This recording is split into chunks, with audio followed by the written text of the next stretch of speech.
योग दर्शन का विषय आरंभ करते हैं। इसमें हम 4 सूत्र पढ़ चुके हैं, भाष्य भी पढ़ चुके हैं। इनमें कोई शंका और कुछ पूछना हो तो पूछ सकते हैं कृपया। उसके लिए हैंड्स रेज़ वाला ऑप्शन उपयोग करिए।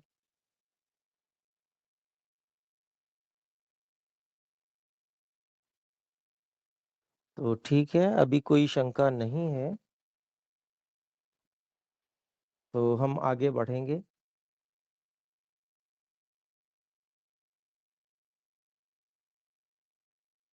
तो 4 सूत्र जो हमने पढ़े हैं, उनमें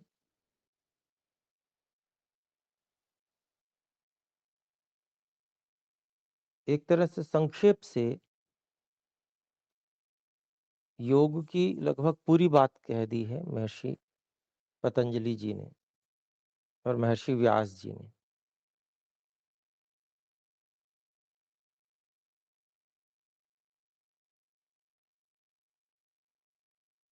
और उसमें अपने को ये भी समझना चाहिए, जो हमने बिल्कुल भूमिका से भी पहले जिन सूत्रों की बात की थी, उनका अगर अध्ययन करेंगे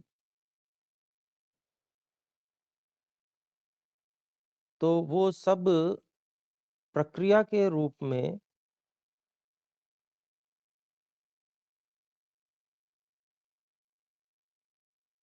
यहाँ पर सन्निहित है। अर्थात जितनी भी योग की स्थितियां हैं, उसमें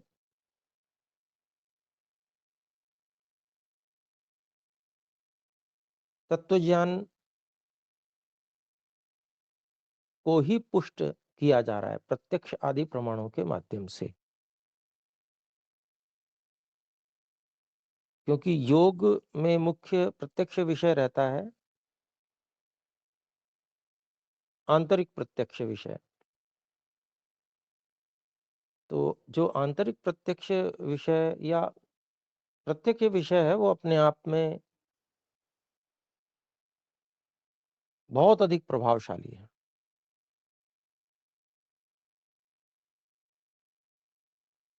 और प्रत्यक्ष विषय, अगर प्रत्यक्ष विषय को हम उसके विस्तार में जाके समझें, एक तो प्रत्यक्ष होता है कि सामने जो वस्तु दिख रही है उसको मात्र जानना।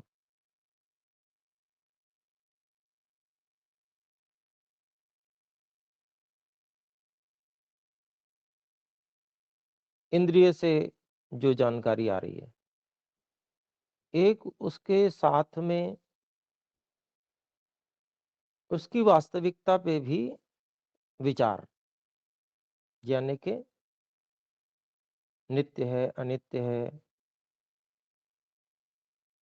शुद्ध है, अशुद्ध है, दुख रूप है, सुख रूप है, जड़ है या चेतन है, ये सब विवेचन होने के बाद में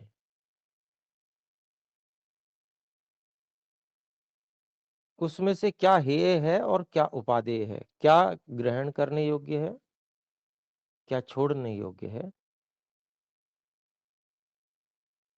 प्रत्यक्ष के द्वारा स्पष्ट निर्णय हो जाता है। और उसकी लाभ हानि जब पता चल जाते हैं और निर्णय हो जाता है, तो फिर प्रत्यक्ष के बाद में बहुत आसानी से व्यक्ति जो छोड़ने योग्य चीज होती है उसको छोड़कर अगले पड़ाव की ओर चल देता है।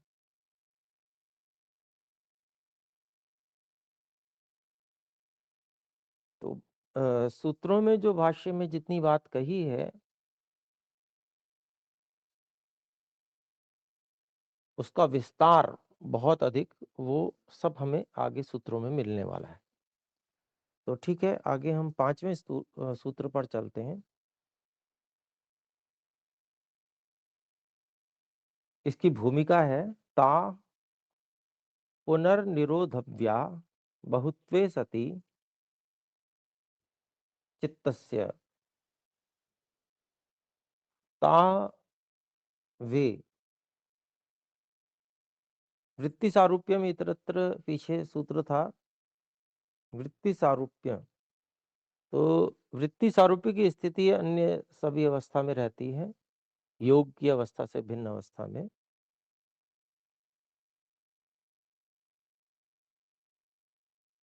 तो ता उसी के लिए कहा गया है, अर्थात वृत्ति के लिए, जो वृत्तियां हैं, चित्त के व्यापार जो हैं। बहुत्वे सति, बहुत अधिक हो जाने पर चंचलता बहुत अधिक बढ़ जाती है, अलग अलग विषय हो जाते हैं, बहुत सारे हो जाते हैं, आकर्षण भी बहुत सारे हो जाते हैं। तो वो जो वृत्तियां हैं, बहुत हो जाने पर, बहुत अधिक हो जाने पर पुनः निरोधव्य, फिर से रोकने योग्य है, क्योंकि उस चंचलता से क्लेश होता है, दुख होता है।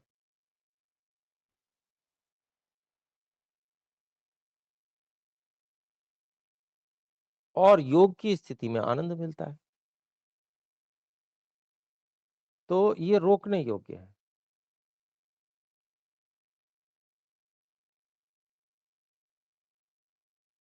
ये वृत्तियां, तो कहते हैं चित्त से चित्त की वृत्तयः पंचतयः क्लिष्टा क्लिष्टा। चित्त के जो व्यापार हैं, वृत्तियां हैं, वो 5 प्रकार के हैं, क्लिष्ट और अक्लिष्ट के भेद से।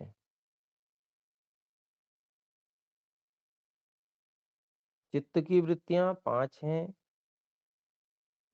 और जो 5 हैं वे भी क्लिष्ट और अक्लिष्ट 2 प्रकार की हैं, पांचों।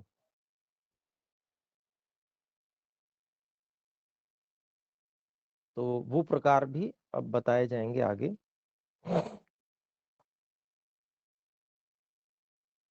तो आइए इसका भाष्य देखते हैं। सबसे पहले क्लिष्ट वृत्ति और अक्लिष्ट वृत्ति, इनका विवेचन देख रहे हैं, कह रहे हैं महर्षि व्यास जी। क्लिष्ट वृत्ति क्लेश हेतुकाः कर्माशय प्रचये क्षेत्रीभूताः क्लिष्टाः।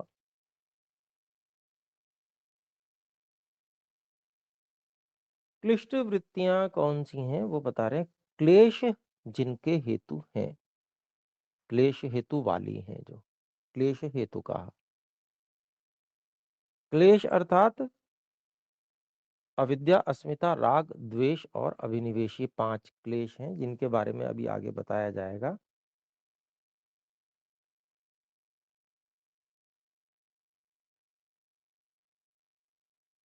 तो समझने में सरलता होती है, तो राग और द्वेष मोटा मोटा दोष बोल दिए जाते हैं, ये क्लेश हैं। राग का अभिप्राय तृष्णा से है,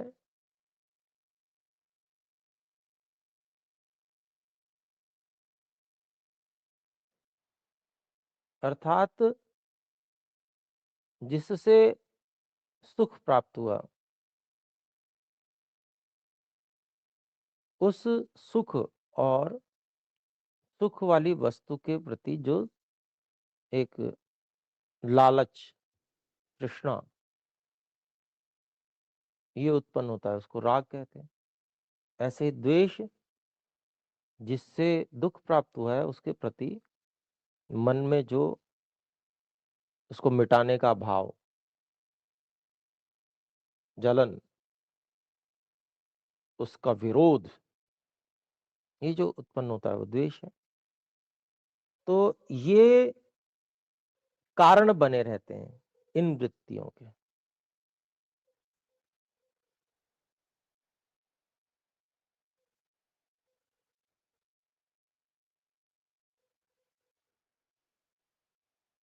तो या तो मुख्य मुख्य रूप से देखें तो राग और द्वेष, इनसे प्रेरित होकर ये मन चित्त के व्यापार उत्पन्न होते हैं, ये क्लिष्ट है। एक पहचान। दूसरी, कर्माशय प्रचय क्षेत्रीभूता।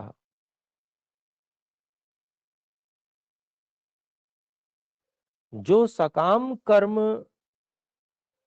व्यक्ति करता है और वो इकट्ठे होते जाते हैं। कर्म तो कर चुका, उसके प्रभाव परिणाम भी उस समय आते हैं, लेकिन फल जब तक नहीं उनका जो न्यायाधीश है, परमात्मा जो न्यायाधीश है, जब तक उसका फल नहीं भुगाते, तब तक वो संस्कार रूप में संचित रहते हैं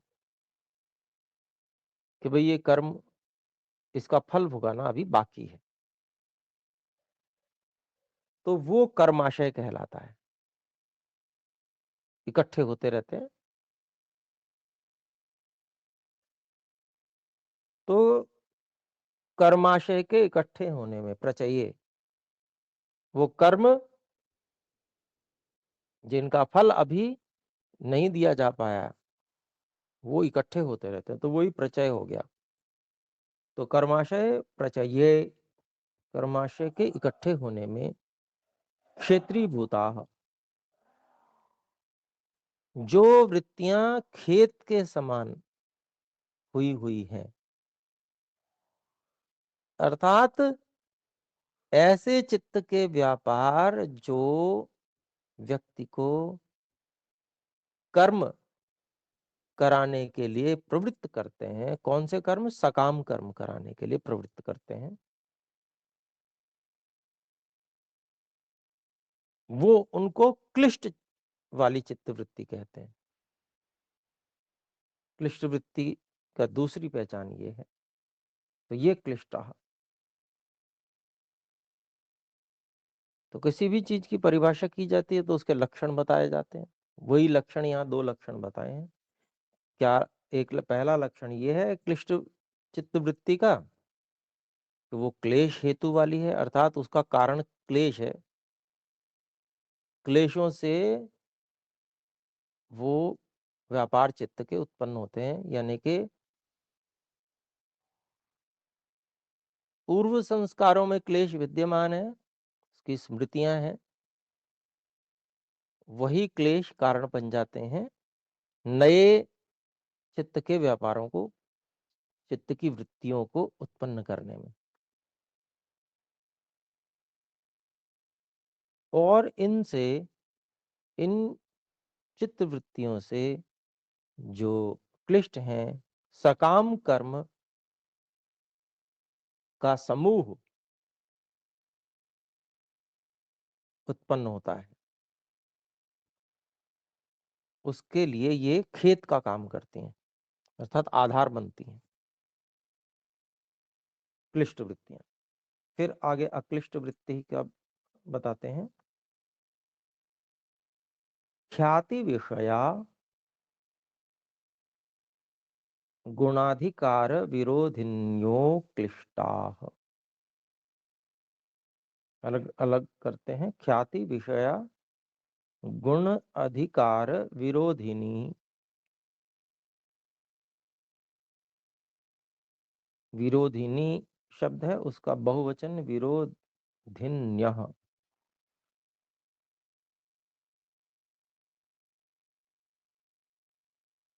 अक्लिष्टाः। तो अक्लिष्ट कौन सी वृत्तियां हैं चित्त की? तो बता रहे हैं ख्याति विषय, तत्व ज्ञान विषयक है। जो वृत्ति सत्य ज्ञान विषयक है,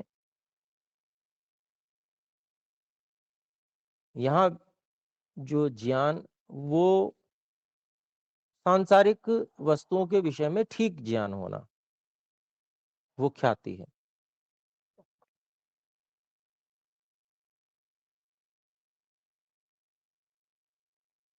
तो ये जो अक्लिष्ट वृत्तियां हैं वो सत्य ज्ञान, तत्व ज्ञान विषय वाली होती हैं। और कहते हैं गुणाधिकार विरोधिन्य। और ये जो अक्लिष्ट वृत्तियां हैं, जो प्रकृति है, जो त्रिगुण है, प्रकृति से बनी हुई जितनी भी वस्तुएं हैं, उनके अधिकार का विरोध करने वाली। अभिप्राय क्या हुआ कि सामान्य जो क्लिष्ट वृत्ति है वो तो सांसारिक विषय की ओर, प्रकृति और प्रकृति से बने पदार्थों की ओर खींचने वाली वृत्ति होगी। लेकिन ये जो अक्लिष्ट वृत्ति हैं वो उससे दूर ले जाएंगी, अर्थात प्रकृति प्राकृतिक पदार्थों से हटाकर और आत्म और परमात्मा विषय की ओर ले जाने वाली।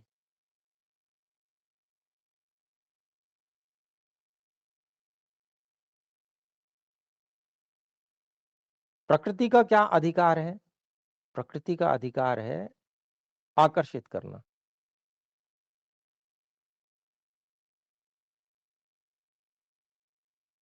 सांख्य दर्शनकार कहते हैं रूपैः सप्तभिः वदनाति विमोचयति एकेन रूपेण।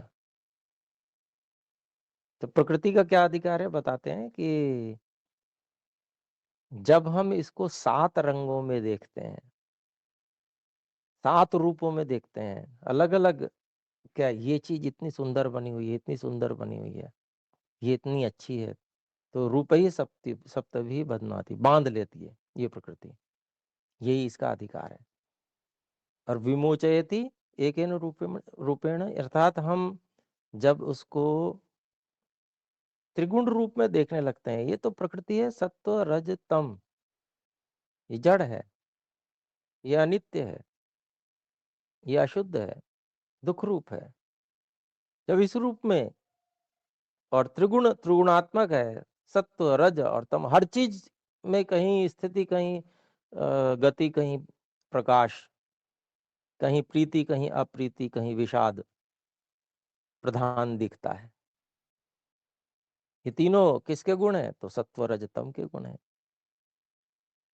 तो जब बिल्कुल ठीक ठीक दिखने लगता है तो उसके अपने से प्रतिकूल होने, अपने से विरुद्ध होने के कारण से उसके अधिकार से हम छूट जाते हैं। हम इसको यूं कह सकते हैं कि प्रकृति का ये अधिकार वास्तव में चेतन की ही समस्या है, अर्थात हम जो चेतन है हमारी ही समस्या है। प्रकृति अपने आप में जड़ है, वो किसी को यूं नहीं खींचती, पर हमारा जो हमारे अंदर जो अज्ञान है, विपरीत ज्ञान है, जिसके कारण से हम उसकी ओर आकर्षित होते हैं, तो उसको हम प्रकृति के अधिकार, गुणों के अधिकार के रूप में समझ सकते हैं। एक और उदाहरण दिया जाता है सांख्य दर्शन में गुणों के अधिकार को समझाने के लिए, मैं आपको बता रहा हूं।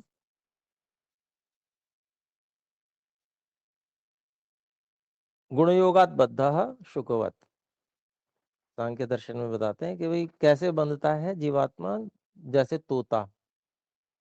तोते में एक गुण है, उसको मिर्च बहुत पसंद होती है, तो जो फंसाने वाले होते हैं, शिकारी होते हैं, वो क्या करते हैं, एक रस्सी बांधते हैं और रस्सी पे थोड़े छोटे छोटे धागे बांधकर मिर्च लटका देते हैं।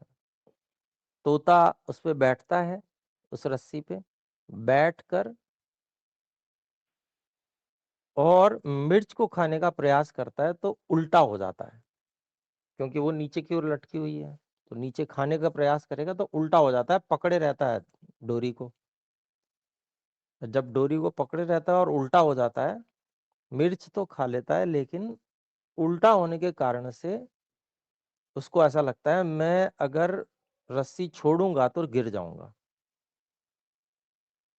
जबकि होता नहीं है ऐसा। रस्सी छोड़ेगा तो नीचे की ओर गिरेगा, पंख फड़फड़ाएगा तो उड़ जाएगा। तो अब वो छोड़ नहीं पाता उस रस्सी को, और वो जो शिकारी होता है वो उसको पकड़ लेता है।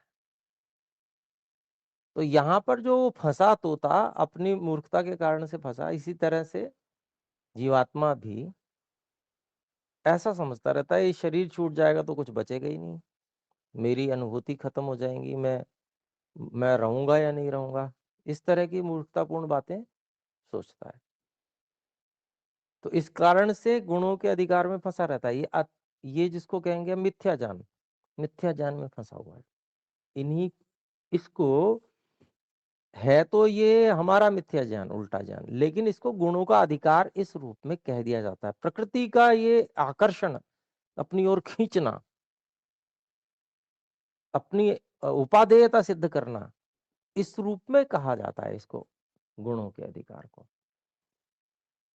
और कथन तो होता ही है, देखिए कहते हैं ना कि जैसे विकल्प वृत्ति वाला कथन तो होता ही है, और समझा ठीक जाता है। जैसे कहते हैं कि भाई हाँ भाई, बस में बैठे हुए हैं, भाई चलो भाई दिल्ली आ गया, उतरो।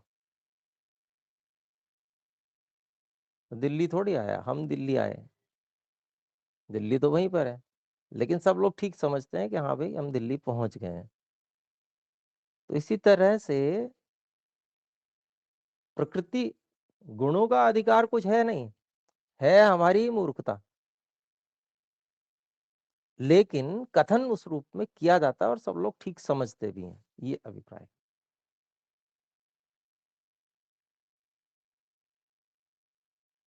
तो गुण अधिकार विरोधिनी, ये जो अक्लिष्ट वृत्ति हैं, ये प्रकृति का जो एक आकर्षण वाला अधिकार है, अपनी ओर खींचने वाला, अपनी उपादेयता सिद्ध करने वाला जो अधिकार है, ये जो ख्याति विषय अर्थात तत्व ज्ञान विषयक जो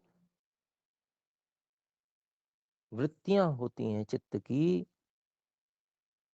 जो उसके बारे में ठीक ठीक जनाती हैं, वो उस अधिकार को समाप्त कर देती हैं। अर्थात जब तत्व ज्ञान हो जाता है तो व्यक्ति आकृष्ट होना बंद हो जाता है, उसको लगता है कि इसकी उपादेयता कुछ भी नहीं है, ईश्वर की उपादेयता है, ईश्वर की सहायता मिलती रहे, फिर और कुछ जरूरत ही नहीं है, फिर क्या आवश्यकता है। ये बात जब समझ में आ जाती है और ईश्वर की सहायता भी फिर उसके बाद मिलनी शुरू हो जाती है विशेष, तो फिर व्यक्ति स्वतंत्र और मुक्त होता है।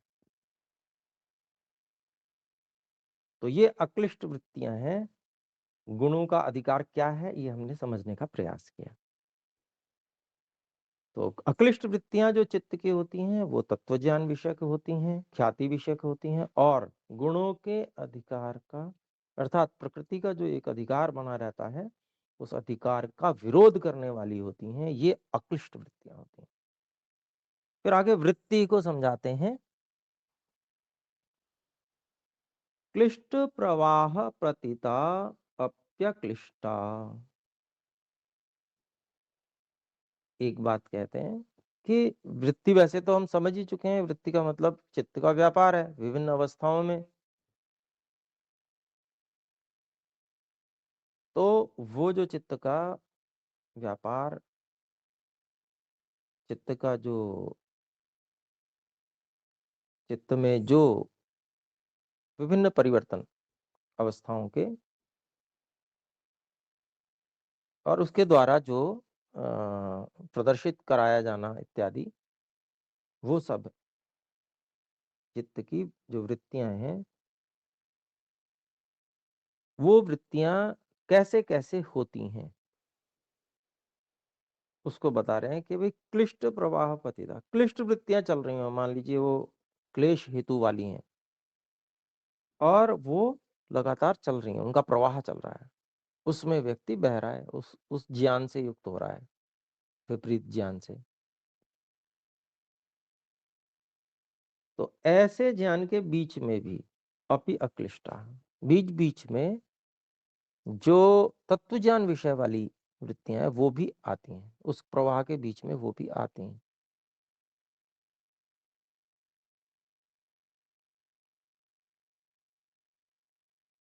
अक्लिष्ट वृत्ति भी आती हैं। फिर आगे कहते हैं, देखिए, क्लिष्ट छिद्रेष्वप्यक्लिष्टा भवन्ति, अर्थात क्लिष्ट छिद्रेषु अपि अक्लिष्टा भवन्ति। उसी को और खोल रहे हैं कि क्लिष्ट वृत्तियां अगर चलती हुई हो तो बीच बीच में उसके जो छिद्र होते हैं, यानी कि छिद्र क्या है,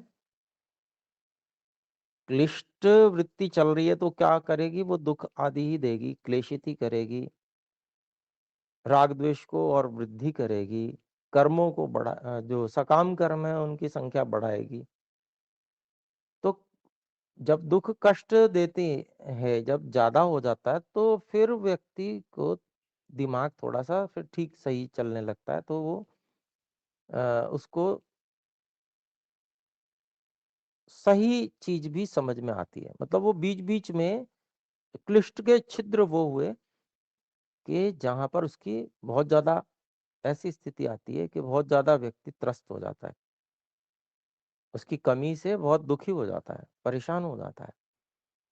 तो यही उसके छिद्र हैं, ज्यादा परेशान कर देना। वो जैसे ही ज्यादा परेशान होगा वैसे ही बुद्धि फिर ठीक चलने लगेगी, तो अक्लिष्ट वृत्ति फिर से तत्व ज्ञान विषय बात फिर से आ जाएगी। तो जो सुख और दुख विषय हैं वो राग और द्वेष कारण वाले सांसारिक सुख दुख हैं, क्योंकि राग और द्वेष के कारण से ही व्यक्ति शुभ कर्म और सकाम शुभ कर्म और अशुभ कर्म करता है, और उसी का परिणाम सुख दुख है।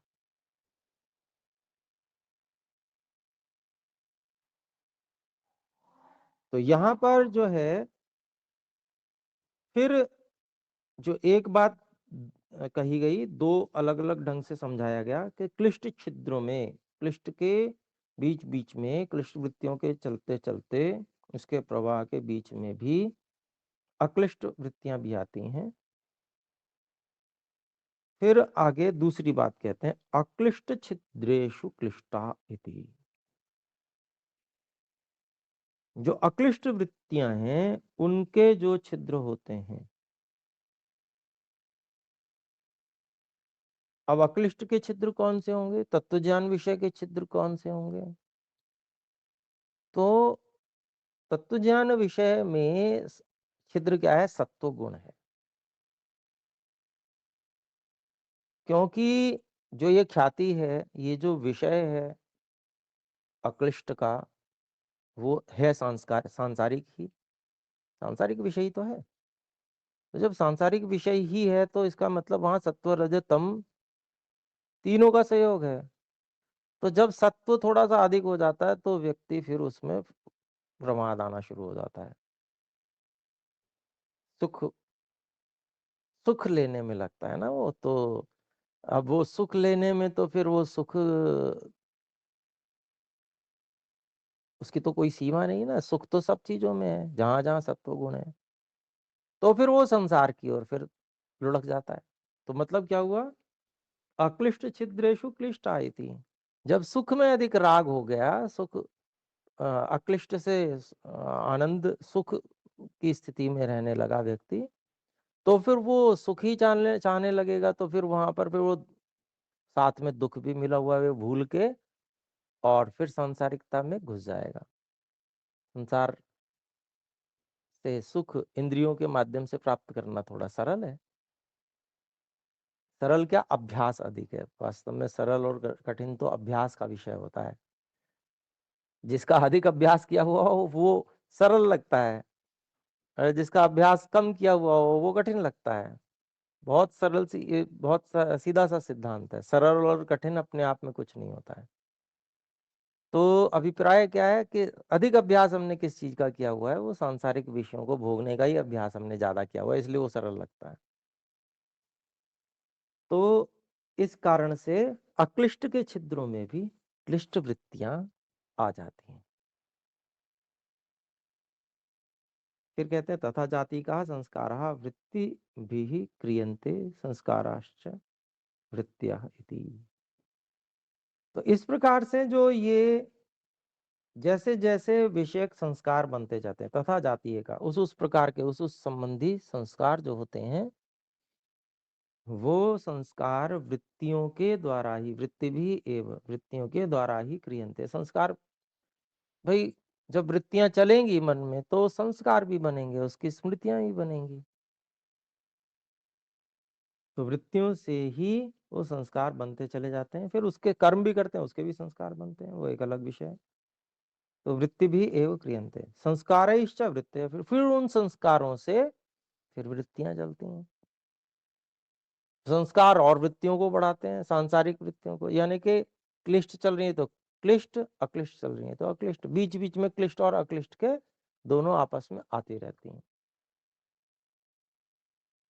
एवं वृत्ति संस्कार चक्रम अनिशम आवर्तते, कहते हैं कि भाई रात दिन अनिशम वृत्ति और संस्कारों का ये चक्र एक व्यक्ति के साथ में चलता रहता है। तदेवं भूतम चित्तम अविषयताधिकारम, उसी प्रकार का, इस प्रकार का हुआ हुआ जो चित्त है वो अवसिता अवसित अधिकारम, जिसका अधिकार समाप्त हो गया है। चित्त का जैसे प्रकृति का अधिकार बताया, वैसे चित्त का भी एक अधिकार है। चित्त जो है अपने में लगाए रखता है अपनी जो वृत्तियां हैं। यहाँ भी वैसे ही समझना है जैसे अभी बात हमने की थी कि ये जो जड़ वस्तु हैं इनका कोई अधिकार यूं नहीं होता है। ये हमारा ही अज्ञान, हमारा ही एक आकर्षण विपरीत ज्ञान के कारण से जो इसमें हम लगे रहते हैं। लेकिन उसको कहा इस रूप में जाता है कि चित्त का अधिकार है। लेकिन ये अधिकार जब समाप्त हो जाता है तत्व ज्ञान का निरंतर अभ्यास करने से, अवसित अधिकारम आत्मकल्पेन व्यवतिष्ठते, जो चित्त है वो बिल्कुल जो उसका वास्तविक स्वरूप है उस स्वरूप में वो आ जाता है, अर्थात सत्व प्रधान स्थिति में आ जाता है। और जब इस स्थिति में आ जाता है तो फिर क्या, फिर वो संप्रज्ञात की सबसे ऊंची अर्थात धर्म में एक ध्यान उसमें पहुंचता है, फिर उसके बाद में असंप्रज्ञात समाधि में पहुंचता है। ये हम यहाँ पर लगा लेंगे अपने आप, क्योंकि ये तो यहाँ पर फिर आगे प्रलयम वा गच्छति कह रहे हैं। फिर जब इस स्थिति से जब वो असंप्रज्ञात समाधि और संस्कारों का दग्धबीज भाव होना हो जाता है तो फिर ये चित्त जो है, शरीर जब समाप्त होता है तो उसके साथ ही प्रलय को प्राप्त हो जाता है, यानी कि उसकी आवश्यकता नहीं रहती। ईश्वर की शरण में सीधे सीधे ईश्वर की सहायता से मुक्ति में व्यक्ति आनंद भोगता है। ये चित्त जो सूक्ष्म शरीर का जो प्रतिनिधित्व कर रहा है, ये भी प्रलय को प्राप्त हो जाता है मुक्ति में जब व्यक्ति जाता है। तो यहाँ पर भी पूरी बात कर दी। तो आइए, समय कुछ अधिक हुआ, आइए इसको समाप्त करते हैं। विचार कीजिए, चिंतन कीजिए इस पे, और जो कुछ समझ में नहीं आया वो अगली कक्षा में पूछ सकते हैं। आइए एक बार ओम का उच्चारण।